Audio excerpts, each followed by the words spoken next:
সম্প্রতি ২১শে বইমেলা থেকে বের হবার পর প্রধানমন্ত্রী তারেক রহমানের গাড়ির সামনে দৌড়াতে দেখা যায় এক ব্যক্তিকে। দৌড়ে দৌড়ে তিনি প্রিয় নেতাকে সালাম দিচ্ছিলেন। এ সময় তার চোখে মুখে ছিল উচ্ছ্বাস। এর আগেও তিনি একবার তারেক রহমানের সাথে মঞ্চে বসে ভাইরাল হয়েছিলেন। এই দুটো ঘটনাই সেই ব্যক্তিকে অতি সাধারণ কেউ মনে হয়েছে। মনে হয়েছে তিনি হয়তো বিএনপির সাধারণ কোনো কর্মী, অথচ তিনি সাধারণ কোনো কর্মী নন, বরং বিএনপির প্রধান ছাত্র সংগঠন ছাত্রদলের সভাপতি। একজন ছাত্রদল সভাপতির এমন আচরণ কেউ মেনে নিতে পারছে না। তার সাথে তারেক রহমানের আচরণও মানা যাচ্ছে না। আওয়ামী লীগের কেউ দলের জন্য রাকিবুলের মতো কাজ করলে জামাই করে রাখত বলেও মন্তব্য করছেন অনেকে। তাকে নিয়ে এনসিপির এক নেত্রী বলেছেন, ছাত্রদলের একসময়ের সভাপতি রাকিবুলের একটা ভিডিও দেখলাম তারেক রহমানের গাড়ির পিছনে দৌড়াচ্ছেন তার দৃষ্টি আকর্ষণ করার জন্য। ভিডিওটা দেখে আমার বুকটা ফেটে গেল। রাকিবুল সহজ সরল কিন্তু অসম্ভব তেজি একটা ছেলে। গত ১৭ বছর ধরে মাঠে স্ট্রাগল করেছে বিএনপির এই রাকিবুলেরা। পুরো জুলাই অভ্যুত্থানে যাত্রাবাড়িতে অতন্দ্র প্রহরীর মতো পাহারা দিয়েছে এই রাকিবুল। এই রাকিবুলের হওয়ার কথা ছিল বিএনপির তরুণদের প্রতিনিধি হিসাবে, তরুণদের ম্যান্ডেট নিয়ে সংসদ প্রতিনিধি। আজকে এই রাকিবুলকে তারেক রহমানের গাড়ির পেছনে দৌড়াতে হয়।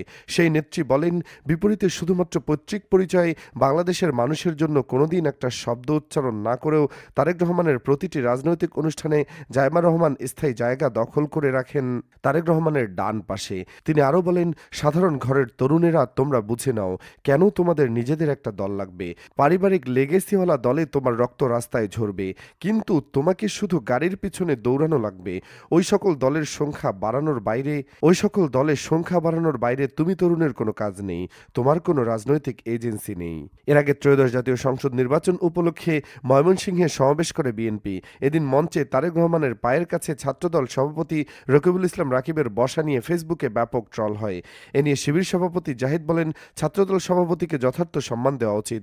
আদর্শিক ভিন্নতা থাকলেও ছাত্র রাজনীতিতে আমার অন্যতম সহযোদ্ধা ছিল প্রিয় রাকিব ভাই। রাজনৈতিক মঞ্চে বক্তব্য যাই দিক, ওনার মাঝে মানবিক সরলতা খুঁজে পেয়েছি। ছাত্রদলের কঠিন মুহূর্তে তিনি নেতৃত্ব দিয়েছেন, এখনও দিয়ে যাচ্ছেন।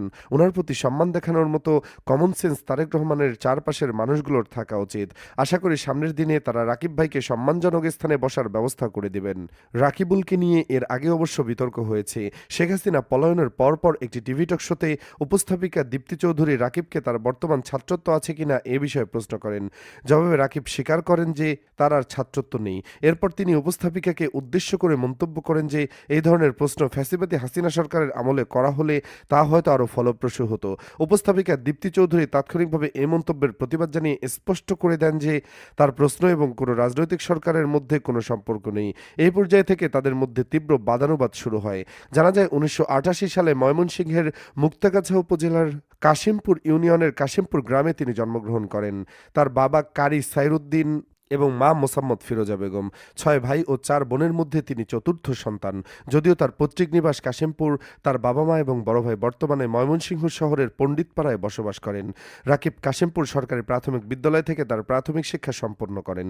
এরপর তিনি ২০০৩ সালে উপজেলার নাবারুণ বিদ্যানিকেতন স্কুল থেকে বিজ্ঞান বিভাগে এসএসসি এবং ২০০৫ সালে শহীদ স্মৃতি সরকারি কলেজ থেকে এইচএসসি পাশ করেন। পরবর্তীতে ২০০৬-৭ শিক্ষাবর্ষে তিনি ঢাকা বিশ্ববিদ্যালয়ের পদার্থবিজ্ঞানে ভর্তি হন। এই শিক্ষাগত তথ্য অনুযায়ী তার আনুষ্ঠানিক ছাত্রজীবন অনেক আগেই শেষ হয়ে যাওয়ার কথা। তবে বয়স বিতর্ক ছাড়া রাকিবুলের তেমন কোনো বিতর্ক নেই। রাকিবের গ্রামের মানুষ ও তার শৈশবের শিক্ষকরা তার পক্ষে কথা বলছেন। তার অবসরপ্রাপ্ত শিক্ষক মোহাম্মদ আব্দুর রাজ্জাক জানান, ছোটবেলা থেকে রাকিব অত্যন্ত বিনয়ী, ভদ্র এবং মেধাবী ছিলেন। তিনি বারবার ক্লাস ক্যাপ্টেন নির্বাচিত হয়ে নেতৃত্বের গুণাবলীর পরিচয় দিয়েছিলেন। এলাকাবাসীর বিশ্বাস, রাকিব কোনো রাজনৈতিক পৃষ্ঠপোষকতা ছাড়াই শুধুমাত্র নিজের মেধা, শ্রম ও একক প্রচেষ্টার মাধ্যমে বর্তমান অবস্থানে এসেছেন। তাকে নিয়ে আপনাদের মতামত জানাতে পারেন কমেন্টে। ধন্যবাদ।